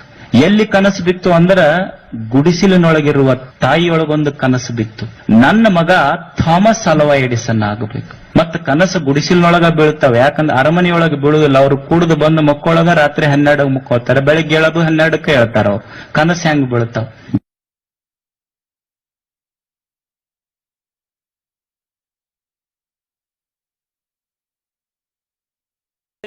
ಬಂದೇನೆ, ಅತಿಥಿಯಾಗಿ ಬಂದೇನೆ. ಅತಿಥಿಯಾಗಿ ಬಂದವರು ಅತಿಥಿಗಳಾಗಿ ಹೋಗಬೇಕು ಹೊರತು ಖಾಯ ಮೇರವ್ರು ಯಾರೂ ಇಲ್ಲ ಇಲ್ಲಿ. ಅದಕ್ಕೆ ನಾವೆಲ್ಲ ತಿಳ್ಕೋಬೇಕು, ಈ ಜಗತ್ತಿಗೆ ನಾವು ವಿ ಆರ್ ಜಸ್ಟ್ ಗೆಸ್ಟ್ಸ್, ಅತಿಥಿಗಳಷ್ಟೇ. ನಾವು ಅತಿಥಿಗಳಾಗಿ ಬಂದವರು ಅತಿಥಿಗಳಾಗಿ ಹೋಗಬೇಕಾಗ್ತದೆ, ಖಾಯಂ ಯಾರು ಇರಾಕ ಬಂದಿಲ್ಲ. ಈಗ ನೀವು ನೋಡಿ, ಮನೆಗೆ ಅಳಿಯ ಬಂದಿರ್ತ. ಅಳಿಯ ಬಂದಾಗ 1ನೇ ದಿವಸ ಬಂದ್ರೆ ಮಣಿ ಹಾಕಂತಾರ, 2 ದಿವಸ 3 ದಿವಸ ಇದ್ರೆ ನೂಕ್ ಮಣಿ ಅಂತಾರ ಅವನಿಗಷ್ಟೆ. 1ನೇ ದಿವಸ ಬಂದಾಗ ಹೋಳಿಗೆ ಇರ್ತೈತಿ. ಅವ ಅಕಸ್ಮಾತ್ 2ನೇ ದಿವಸ ಇದ್ನಂದ್ರೆ ಹೋಳಿಗೆ ಇರ್ತೈತಿ, ಅದ್ರೊಳಗೆ ಹೂರ್ಣ ಇರುವುದಿಲ್ಲ ಅಷ್ಟು. ಶಾಣೆ ಇದ್ದವ್ ಜಲ್ದಿ ಜಾಗ ಖಾಲಿ ಮಾಡ್ಬೇಕು. ಸುಮ್ಮ ಅತಿಥಿಗಳಾಗಿ ಬಂದು ಅತಿಥಿಗಳಾಗಿ ಹೋಗ್ಬೇಕು, ಮಸ್ತ್ ಇರ್ತೈತದು. ಈಗ ಸ್ವಾಮಿಗಳು ನಾವು ನಿಮ್ಮ ಮನೆಗೆ ಬರ್ತೀವಿ, ಹೊಸ ಮನೆ ಕಟ್ಸಿರ್ತೀರಿ. ಹೊಸ ಮನೆ ಕಟ್ಟಿಸಿದಾಗ ನಿಮ್ಮ ಮನೆಗೆ ಪಾತ್ ಪೂಜಕ್ಕೆ ಉದ್ಘಾಟನೆಗೆ ಅಂತ ಕರ್ಕೊಂಡು ಹೋಗ್ತೀರಿ. ಹೋಗಿ ಏನಂತೀರಿ, ನಾವು ಅಂತಿರ್ತೀವಿ, ಮನೆ ಭಾಳ ಚಂದ ಕಟ್ಸಿಯಪ್ಪ, ಭಾಳ ದೊಡ್ಡ ಮನೆ ಕಟ್ಸಿರ್ತಾನೆ, ಮನೆ ಭಾಳ ಚಂದ ಕಟ್ಸಿಯಪ್ಪ ಅಂತೀವಿ. ಅಂದ ಕೂಡಲೇ ನೀವೇನಂತಿರ್ತೀರಿ, ಅಯ್ಯಪ್ಪ ನಂದೇನೈತಪ್ಪ ಎಲ್ಲ ನಿಂದ ಇದು ಅಂತ ನೀವು ಅಂತೀರಿ. ಮತ್ತು ಹಿಂಗೆ ಅಂತಾನೆ ಬಾ ಅಂತಪ್ಪ ಪೇಪರ್ ಪೆನ್ನತ್ತ ಸಹಿ ಮಾಡಂಗಾರ ಅಂದ್ರೆ ಯಾರ ಕರ್ಸಿರನ್ ಸ್ವಾಮಿಗಳು? ಸುಮ್ಮ ತಿಳ್ಕೊಂಡಿರ್ಬೇಕು ನಾವು ನಿಮ್ಮ ಮನೆಗೆ ಅತಿಥಿಗಳಾಗಿ ಬಂದೀವಂತ. ಮತ್ತು ಭಾಳ ಒಂದು ತಾಸು ಅಲ್ಲೇ ಕುರ್ಚಿ ಮೇಲೆ ಕುಂತೀವಿ ಅಂದ್ರೆ ಮನ್ಯಾಗ ಹೆಣ್ಮಕ್ಳು ಕರೆದು ಎಷ್ಟೊತ್ತನ ಕುಂದಿರ್ಸಿರಿ, ಅವ್ರಿಗೆ ಕಳಿಸ್ರಿ. ಮತ್ತು ಬೀಗರು ಬರ್ತಾರೆ, ನಮಗೆ ಆಯರಿ ಕೊಡೋರು ಅದಾರ, ಇವ್ರನ್ನ ಕುಂದಿರ್ಸ್ಕೊಂಡು ಕುಂತ್ರಿ ಏನು ಮಾಡ್ತೀರಿ? ಇವ್ರೇನು ಕೊಡೋರಲ್ಲ ಬಿಡೋರಲ್ಲ, ನಮ್ಮ ಕಡೆಯಿಂದ ಕಾಣಿಕೆ ಇಸ್ಕೊಂಡು ಹೋಗೋರು. ನಮಗೆ ತಲೆಯಾಗಿರ್ಬೇಕು ನಾವು ಇವ್ರ ಮನೆಗೆ ಅತಿಥಿಗಳಾಗಿ ಬಂದೀವಿ, ಅವರು ಸುಮ್ಮನೆ ನಿಮ್ಮದು ಅಂತಿರ್ತಾರೆ, ನಮಗೆ ಗೊತ್ತಿರಬೇಕು ಇದು ನಮ್ಮದಲ್ಲ ಅಂತ. ಅತಿಥಿಗಳಾಗಿ ಹೋಗೋದು. ಗಣಪತಿ ಕೇಳಿದ್ರಂತೆ ಯಾರೋ ಒಬ್ರು, ಅಲ್ಲೋ ನೀ ಇರೋದ ದಿವಸ ಇರ್ತಿ, ಎಷ್ಟು ಮಸ್ತ್ ಇರ್ತೀಯಲ್ಲ, ಇರೋದ ದಿವಸ ಬದುಕಿ ಈ ಜಗತ್ತಿನೊಳಗೆ ಎಷ್ಟು ಮಸ್ತ್ ಬದುಕ್ತಿಯಲ್ಲ. ಗಣಪತಿ ಅಂದ, ನಾ ತಿಳ್ಕೊಂಡಿನಿ ಅದಕ್ಕೆ ಮಸ್ತ್ ಬದುಕ್ತೀನಿ. ಏನು ತಿಳ್ಕೊಂಡಿ ಅಂದ, ನಾ ತಿಳ್ಕೊಂಡಿನಿ ಜೀವನ ಬದುಕು ಭಾಳ ಮಸ್ತ್ ತಿಳ್ಕೊಂಡಿನಿ, ಅದಕ್ಕೆ ಆರಾಮದೀನಿ ನಾನು. ಅವ ಕೇಳ್ದ ಭಕ್ತ, ಏನು ಮಸ್ತ್ ತಿಳ್ಕೊಂಡು ಬದುಕಿ, ಇರೋದ ದಿವಸ ಇರ್ತಿ ಆದರೂ ಮಸ್ತ್ ಬದುಕ್ತಿಯಲ್ಲ ಹೆಂಗೆ? ನಾ ಜೀವನ ಚಂದ ತಿಳ್ಕೊಂಡಿನಿ ಅಂದ. ಏನು ತಿಳ್ಕೊಂಡಿನಂದ್ರೆ, ನನಗೆ ಯಾರು ಇವತ್ತು ಎತ್ತಿ ಮೆರೆಸಾಕತ್ತಾರ ಅವರ ಒಂದು ದಿವಸ ಹೊತ್ತಿ ಒಗದು ಮುಳುಗಿಸ್ತಾರ ಅಂತ ತಿಳ್ಕೊಂಡಿನಿ, ಅದಕ್ಕೆ ಆರಾಮದೀನಿ ನಾನು. ನಮ್ಮನ್ನು ಯಾರು ಎತ್ತಿ ಮೆರೆಸ್ತಾರ ಅವರ ಒಂದು ದಿವಸ ಹೊತ್ತಿ ಒಗಿತಾರ ಅಂತ ತಿಳ್ಕೊಂಡಿವಿ ನಾವು, ಅದಕ್ಕೆ ಆರಾಮದೀವಿ ನಾವು. ತಿಳ್ಕೊಳ್ಳೋದಷ್ಟೇ ಜೀವನದೊಳಗೆ. ಸುಮ್ಮ ಅತಿಥಿಗಳಾಗಿ ಬಂದು ಅತಿಥಿಗಳಾಗಿ ಹೋಗಬೇಕಾಗ್ತದೆ. ಮೈ ಪಾರ್ಟ್ ಇನ್ ತನ್ನ ಬುದ್ಧಿಶಕ್ತಿಯಿಂದ ಇಡೀ ವಿಶ್ವವನ್ನೇ ಕಟ್ಟಿ ಹಾಕಿದ್ದ ಮನುಷ್ಯನನ್ನು ಇಂದು ಕಣ್ಣಿಗೆ ಕಾಣದ ಒಂದು ಸಣ್ಣ ವೈರಸ್, ನಾವೆಲ್ ಕೊರೋನಾ ವೈರಸ್ ಮನುಷ್ಯನನ್ನು ಮನೆಯಲ್ಲೇ ಕಟ್ಟಿ ಹಾಕಿದೆ. ಒಂದು ಅಂದಾಜಿನ ಪ್ರಕಾರ ಇವತ್ತು ಸುಮಾರು ವಿಶ್ವದಲ್ಲಿ 5 ಲಕ್ಷಕ್ಕಿಂತ ಹೆಚ್ಚು ಜನರು ಈ ಕೊರೋನಾ ವೈರಸ್ಸಿನ ಸೋಂಕಿತರಾಗಿದ್ದಾರೆ. ಸುಮಾರು 22,000 ಜನ ಮರಣ ಹೊಂದಿದ್ದಾರೆ. ಜಗತ್ತಿನಲ್ಲಿಯೇ ಮುಂದುವರಿದ ರಾಷ್ಟ್ರಗಳೆಂದು ಹೇಳಿಕೊಳ್ಳುವಂಥ ಇಟಲಿ, ಸ್ಪೇನ್, ಅಮೇರಿಕಾ, ಚೈನಾದಂಥ ದೇಶಗಳಲ್ಲಿ ಈ ವೈರಸ್ಸನ್ನು ಹತೋಟಿಗೆ ತರುವುದು ಬಹಳ ಕಷ್ಟವಾಗುತ್ತಿದೆ ಮತ್ತು ಪರಿಸ್ಥಿತಿ ಕೈಮೀರಿ ಹೋಗುತ್ತಿದೆ. ವೈದ್ಯಕೀಯ ಕ್ಷೇತ್ರದಲ್ಲಿ ಹೆಸರು ಮಾಡಿರುವಂಥ ಇಟಲಿಯಂಥ ದೇಶದಲ್ಲೇ ಸುಮಾರು 7,000 ಜನ ಈ ಕೊರೋನಾ ವೈರಸ್ದಿಂದ ಮರಣ ಹೊಂದಿದ್ದಾರೆ. ಚೈನಾದಂಥ ರಾಷ್ಟ್ರಗಳಲ್ಲಿ ಜನ ಹೊರಗೆ ಬರಬಾರ್ದು ಅಂತ ಹೇಳಿ ಜನರನ್ನು ಮನೆಯಲ್ಲಿ ಕೂಡಿ ಹಾಕಿ ಕೀಲಿ ಹಾಕುವಂಥ ದೃಶ್ಯಗಳನ್ನು ನಾವು ನೋಡ್ತಾ ಇದ್ದೇವೆ. ಬಹು ಜನಸಂಖ್ಯೆ ಇರುವಂಥ ಭಾರತ ದೇಶದಲ್ಲಿ ಈಗ ಕೇವಲ ಇದು 2ನೇ ಹಂತದಲ್ಲಿದೆ. ಒಂದು ವೇಳೆ ಇದು ಹತೋಟಿಗೆ ಬರದೆ 3, 4ನೇ ಹಂತಗಳಲ್ಲಿ ಹೋದರೆ ಬಹಳಷ್ಟು ಕಷ್ಟದ ದಿನಗಳನ್ನು ನಾವು ಎದುರಿಸಬೇಕಾಗ್ತದೆ. ಅದಕ್ಕಾಗಿ ನಾವೆಲ್ಲ ಮಾಡಬೇಕಾದದ್ದು ಸೋಷಿಯಲ್ ಡಿಸ್ಟೆನ್ಸಿಂಗ್, ಅಂದರೆ ಸಾಮಾಜಿಕ ಅಂತರ ಕಾಯ್ದುಕೋಬೇಕಾಗ್ತದೆ. ಈ ವೈರಸ್ಸನ್ನು ಹೊಡೆದೋಡಿಸಬೇಕಾದ್ರೆ, ಈ ವೈರಸ್ಸನ್ನು ಹತೋಟಿಗೆ ತರಬೇಕಾದ್ರೆ ನಾವೆಲ್ಲ ಸರ್ಕಾರ ಕೊಡುವಂಥ ಆದೇಶಗಳನ್ನು, ಸೂಚನೆಗಳನ್ನು ಗಮನವಿಟ್ಟು ಕೇಳಬೇಕು ಮತ್ತು ಚಾಚೂ ತಪ್ಪದೆ ಅದನ್ನು ನಾವು ಪಾಲಿಸಬೇಕಾಗ್ತದೆ. ಒಂದು ವೇಳೆ ನಾವು ಪಾಲಿಸದೆ ಹೋದರೆ ಮುಂದಿನ ದಿನಗಳು ಇನ್ನೂ ಕಷ್ಟದಾಯಕವಾಗ್ತವೆ. ಅದು ವಿಶೇಷವಾಗಿ ಹೆಚ್ಚು ಜನಸಂಖ್ಯೆಯುಳ್ಳ ಭಾರತದಲ್ಲಿ ಅದರ ಪರಿಣಾಮ ಇನ್ನೂ ಕೆಟ್ಟ ರೀತಿಯಲ್ಲಿ ಆಗ್ಬೋದು. ಅದಕ್ಕಾಗಿ ಕೊರೋನಾ ವೈರಸ್ ತಡೆಗಟ್ಟಲಿಕ್ಕೆ ನಾವೆಲ್ಲ ಮಾಡಬೇಕಾದಂಥ ಒಂದೇ ಒಂದು ಮುಖ್ಯ ಕೆಲಸ ಅಂದ್ರೆ ಎಲ್ಲರೂ ಮನೆಯಲ್ಲಿರುವುದು. ಏಪ್ರಿಲ್ 15ರವರೆಗೆ ಸರ್ಕಾರ ಕೊಟ್ಟ ಆದೇಶವನ್ನು ನಾವು ಎಲ್ಲರೂ ಚಾಚೂ ತಪ್ಪದೆ ಪಾಲಿಸಬೇಕು. ಇದರಲ್ಲಿ ನಮ್ಮ ಹಿತ ಇದೆ, ನಿಮ್ಮ ಹಿತ ಇದೆ, ಇಡೀ ಕುಟುಂಬದ ಹಿತ ಇದೆ, ಇಡೀ ದೇಶದ ಹಿತ ಇದೆ. ಅದಕ್ಕಾಗಿ ನಾವೆಲ್ಲ ಇದನ್ನು ಪಾಲಿಸೋಣ. ನಾವೆಲ್ಲ ಮೊನ್ನೆ ಚಪ್ಪಾಳೆ ತಟ್ಟಿ ಪೊಲೀಸ್ ಸಿಬ್ಬಂದಿಯನ್ನು, ವೈದ್ಯರುಗಳನ್ನು, ನರ್ಸ್ಗಳನ್ನು, ಪೌರ ಕಾರ್ಮಿಕರನ್ನು, ಪತ್ರಿಕೋದ್ಯಮದ ಸ್ನೇಹಿತರನ್ನು ಗೌರವ ಸಲ್ಲಿಸಿದ್ವಿ. ಕೇವಲ ಚಪ್ಪಾಳೆ ತಟ್ಟುವುದರಿಂದ ನಾವು ಅವರಿಗೆ ಗೌರವ ಸಲ್ಲಿಸಿದಂತಾಗುವುದಿಲ್ಲ. ನಾವು ಅವರಿಗೆ ನಿಜವಾದ ಗೌರವ ಸಲ್ಲಿಸಬೇಕಾಗಿದ್ದರೆ ಅವರು ಕೊಡುವ ಆದೇಶಗಳನ್ನು ನಾವು ಸರಿಯಾಗಿ ಪಾಲಿಸೋಣ. ನಾವೆಲ್ಲ ಮನೆಯಲ್ಲೇ ಇದ್ದು ನಮ್ಮ ಕೆಲಸ ಕಾರ್ಯಗಳನ್ನು ಮಾಡಲಿಕ್ಕೆ ಎಷ್ಟು ಸಾಧ್ಯ ಇದೆಯೋ ಅಷ್ಟು ಮಾಡೋಣ. ಅದರ ಜೊತೆಗೆ ಈ ಕೊರೋನಾ ವೈರಸ್ಸಿಗೆ ಒಂದೇ ಒಂದು ಮದ್ದು, ಅದು ನಾವೆಲ್ಲ ಸಹಕರಿಸಬೇಕು. ಮನೆಯಲ್ಲಿಯೇ ಇದ್ದು ಕೊರೋನಾ ವೈರಸ್ಸಿಗೆ ಇದುವೇ ಮದ್ದು. ಶರಣಾರ್ಥಿ. ನಡ್ಕೊತ ಹೋದ್ರಾತು ಅಂತ ಬರೋದ್ರಾಗ ಊರು ಬಡ್ಡಿಗೆ ಯಾರು ಸಿಗ್ತಾರನ ಅಂದ. ಒಬ್ಬ ರೈತ ಎತ್ತು ಮಾರಕ್ಕೆ ಬಂದಿದ್ದ. ಯಾಕಪ್ಪ ಅಂದ. ಏನಪ್ಪ ಅಂದ. ಊರಿಗೇನು ಅಂದ. ಹೌದು ಊರಿಗೆ ಅಂದ. ಜೊತೆ ಆತು ನಡೆಯಂಗಾರ ಹೋಗೋಣ ಅಂದ್ರೆ. ಅವ ಎತ್ತು ಮಾರಿ ಬಂದಿದ್ದ. ಇವನ ಹತ್ರ ಬಂಗಾರ ಇತ್ತು, ಅವನ ಹತ್ರ ರೊಕ್ಕಿತ್ತು. ಇಬ್ಬರು ಕೂಡಿ ದಾರಿ ನಡೆದ್ರು. ಸ್ವಲ್ಪ ಹೋದ್ಮ್ಯಾಗ ಗೊತ್ತಾಯ್ತು ರೈತ ಎತ್ತು ಮಾರಿದ ಖುಷಿಯಾಗ ಒಂದು ಕಾಯಿ ಸೆರೆ ಹಾಕ್ಕೊಂಬಂದುಬಿಟ್ಟಾನ ಅಂತ.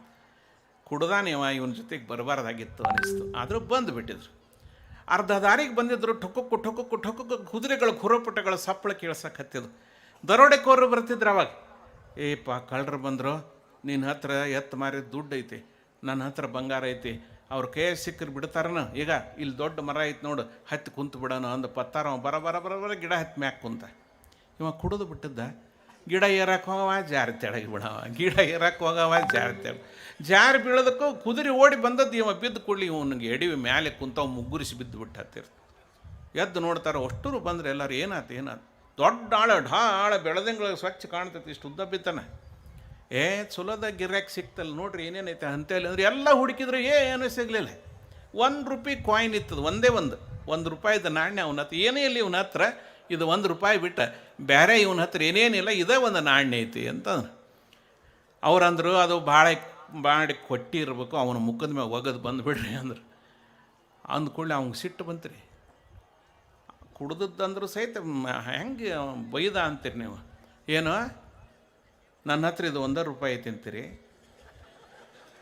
ನನ್ನ ಹತ್ರ ರೊಕ್ಕಿಲ್ಲ ಅಂತೀರಿ. ಹೇ ಗಣಮಗನ, ಎತ್ತು ಮಾರಿ ಬಂದಿನೋ, ₹20,000 ಅದಾವ, ನಿಮ್ಮ ಕೈ ಸಿಗಂಗೆ ಇಡ್ತೀನಿ ನಾನು. ದೋತ್ರ ನೀರಿಗೆ ಕಟ್ಕೊಂಡು ಬದ್ಯಾಗ ಇಟ್ಕೊಂಡಿನ ಬದ್ಯಾಗ ನಿಮ್ಮ ಕೈ ಸಿಗಂಗೆ ಇಡ್ತೇನೆ. ಮತ್ತು ಇದು ರೂಪಾಯಿ ನಡೆಯಂಗಿಲ್ಲ ಅಂತೀರಿ, ಕೊಟ್ಟಿ ಐತಿ ಅಂತೀರಿ. ಅಯ್ಯೋ ಬೆಳ್ಳಿದೈತಿ, ಬೆಳ್ಳಿದ ಸಿಡ್ಲು ಪಡ್ಲು ಬಡದ್ರ ಇದು ಉಳಿಸ್ತೈತಿ ನಮ್ಮನ್ನ. ಅದಕ್ಕೆ ಸಿಡ್ಲು ಪಡ್ಲು ಬಡಿಬಾರ್ದು ಅನ್ನೋದು ಕಿಸೆದಾಗ ಇಟ್ಕೊಂಡು ಅಡ್ಡಾಡ್ತೀವಿ. ಬೆಳ್ಳಿದೈತಿ, ಬೆಳ್ಳಿದ ನಿನಗೆ ಸಂಶಯ ಬಂದ್ರೆ ಬೇಕಾದ್ರೆ ಇಲ್ಲೇ ಗಿಡದ ಮ್ಯಾಗ ಪತ್ತಾರ ಕುಂದ ಕರೆದು ಕೇಳೇನು ಅಂತ. ಅಲ್ಲ ಅವನ ನೋಡ್ತಾನ. ಇವ ಹಿಂಗೆ ಕುಂತಿದ್ದ. ಇಳಿ ಕೆಳಗ ಅಂದ್ರೆ ಅವ ಇಳಿಲಿಲ್ಲ, ಏನಿಲ್ಲ. ತಲಾಗ ಒಂದೊಂದು ಕಲ್ಲು ಹಚ್ಚಿದ್ರು ಸುಮ್ಮನೆ ಕೆಳಗೆ ಇಳಿದು ಬಂದು ನೋಡ್ರಿ. ಅವನು ಕೂಡ ಹಾಕ್ಕೊಂಡು ಬಡಿದ್ರು. ಅವ್ನು ರೊಕ್ಕ ಕಸ್ಕೊಂಡ್ರು, ಇವನು ಬಂಗಾರ ಕಸ್ಕೊಂಡ್ರು. ಹಾದಿ ಹಣ ಮಾಡಿ ಮುಂದಕ್ಕೆ ಹೋಗಿಬಿಟ್ರು. ಅದಕ್ಕೆ ಸಾರ ಸಜ್ಜನರ ಸಂಘ ಲೇಸು ಕಂಡಯ್ಯ, ದೂರ ದುರ್ಜನರ ಸಂಘ ಬೇಡವಯ್ಯ ಅಂತ ಶರಣರು ಯಾಕೆ ಹೇಳಿದ್ರು? ಅದಕ್ಕೆ ನಮ್ಮ ಜನ, ನಮ್ಮ ನೆಲಮೂಲ ಸಂಸ್ಕೃತಿಯ ಜನ ಮುಂಜಾನೆ ಹೇಳ್ತಾನೆ. ಇನ್ನು ಮೊನ್ನೆವರೆಗೆ ನಮ್ಮ ಬೆಳಗ್ಗೆ ಹೆಂಗೆ ಶುರುವಾಕಿತ್ತು, ಈಗೂ ಬೆಳಗ್ಗೆ ಹರಿತೈತಿ. ಯಾರ ಮನೆಗಾರ ಹೋಗ್ರಿ, ಇಂತಿಂಥ ದೊಡ್ಡ ದೊಡ್ಡ ಪರದೆ ದುರ್ಗವನ ಗುಡಿ ಎಲ್ಲರ ಮನೆಗೂ ಅದಾವ. ಅದ್ರಾಗ ಸುಪ್ರಭಾತ ಹಾಕ್ಕೊಂಡು ಎಂಥವಂತೀರಿ ನೀವು. ಅಲ್ಲಿ ಮ್ಯೂಸಿಕ್ ಹಾಕಿರ್ತಾರೆ. ಇಷ್ಟತನ ಎಷ್ಟು ಚಂದ ಕೇಳಿದ್ವಿ. ಗಣೇಶ್ ರಾಯಬಾಗಿ ಹಾಡಿದ್ರು, ನನ್ನ ಶಿಷ್ಯ ಗಣೇಶ್ ರಾಯಬಾಗಿ. ಅವ್ರ ಜೊತೆಗೆ ನಾಗರಾಜ್ ಶಾವಿ ಹಾಡಿದ್ರು. ಅದು ಅಂಥವು ಕೇಳೋದ ಅಪರೂಪ ಆಗಿಬಿಟ್ಟದ್ದು. ಅಲ್ಲಿ ಮ್ಯೂಸಿಕ್ ಹಾಕಿರ್ತಾರೆ. ಮೈ ಮ್ಯಾಗಲ್ಲ ಅರಿವಿ ಕಬರ್ ಇರೋದಲ್ಲ. ಒಂದು ನಮನೆ ಹಂಗೆ ಶೆಟಿ ಬ್ಯಾನಿ ಬಂದಾರ ಹಂಗೆ ಗದಾಗ ಕುಣದದ್ದ. ಅದನ್ನು ನೋಡಿದ್ರೆ ಇನ್ನು ಯಾವಾಗ ಮನಸ್ಸು ವಿಕಾಸ ಆಗ್ಬೇಕಂದ್ರೆ ಆದಿತ್ತಪ್ಪ. ಅದಕ್ಕೆ ಅಪ್ಪವ್ರು ಮಾಡೋ ಕೆಲಸ ಏನಪ್ಪ ಅಂದ್ರೆ, ಹಾಲಿಗೆ ಹೆಪ್ಪು ಹಾಕಿದಂಗೆ. ಹಾಲಿಗೆ ಹೆಪ್ಪು ಹಾಕಿಬಿಟ್ರೆ ಏನಕ್ಕತಿ, ಮೊಸರು ಹಾಕತಿ. ಕೆನೆ ಮೊಸರು ಕಡಿದು ಬಿಟ್ರೆ ಮಜ್ಜಿಗೆಗಿಂದ ಎದ್ದು ಬರೋದು. ಬೆಣ್ಣೆ ಕಾಸಿದ್ರೆ ತುಪ್ಪ, ಎಪ್ಪ ಹಾಕಿದಕ್ಕೆ ಹೆಪ್ಪ ಏನಾಯ್ತು, ಮೊಸರು ಆತು, ಮಜ್ಜಿಗೆ ಆತು, ಬೆಣ್ಣೆ ಆತು, ತುಪ್ಪ ಆತು. ಅದ ಮೊಸರಿಗೆ ಅದ ಹಾಲಿಗೆ ನೀವು ಉಪ್ಪು ಹಾಕಿಬಿಡ್ರಿ, ಕೆಟ್ಟ ಹಾಳಾಗಿ ಹೋಗ್ಕತಿ, ಒಡೆದು ಹೋಗ್ಕತಿ, ವಿಷ ಹಾಕತಿ. ಹಾಲಿಂಥ ಬದುಕಿಗೆ ಹೆಪ್ಪು ಹಾಕೋಕ್ಕೂ ಬರ್ತೈತಿ, ಉಪ್ಪು ಹಾಕೋಕ್ಕೂ ಬರ್ತೈತಿ. ಅಪ್ಪವ್ರು ಮಾಡೋ ಕೆಲಸ ಜಾತ್ರೆ ಒಳಗೆ ಹೆಪ್ಪು ಹಾಕೋ ಕೆಲಸ. ನಮ್ಮಂಥವ್ರ ಬದುಕು ಅರಳಲಿ ಅಂತ ಮಾಡುವಂಥ ಕೆಲಸ. ಅದಕ್ಕೆ ಮುಂಜಾನೆ ಹೇಳ್ತಿದ್ದಂಗೆ ನಮ್ಮ ತಾಯಂದ್ರೆ ಹಾಡೋರು, ಬೆಳಗಾಗಿ ನಾನೆದ್ದು ಯಾರ್ಯಾರ ನೆನೆಯಲಿ ಎಳ್ಳು ಜೀರಿಗೆ ಬೆಳೆಯೋಳ ಎಳ್ಳು ಜೀರಿಗೆ ಬೆಳೆಯೋಳ ಭೂತಾಯಿ ಎದ್ದೊಂದು ಘಳಗಿ ನೆನದೇನೋ ಗಿಡ್ಡರು ನಡೆದರ ಗಿಳಿ ಹಿಂಡು ನಡೆದಂಗ ಉದ್ದನ ಬಾಲಿ ನನ್ನ ತಂಗಿ ಉದ್ದನ ಬಾಲಿ ನನ್ನ ತಂಗಿ ನಡೆದರ ಕೊಪ್ಪಳದ ತೇರು ಎಳೆದಾಂಗೋ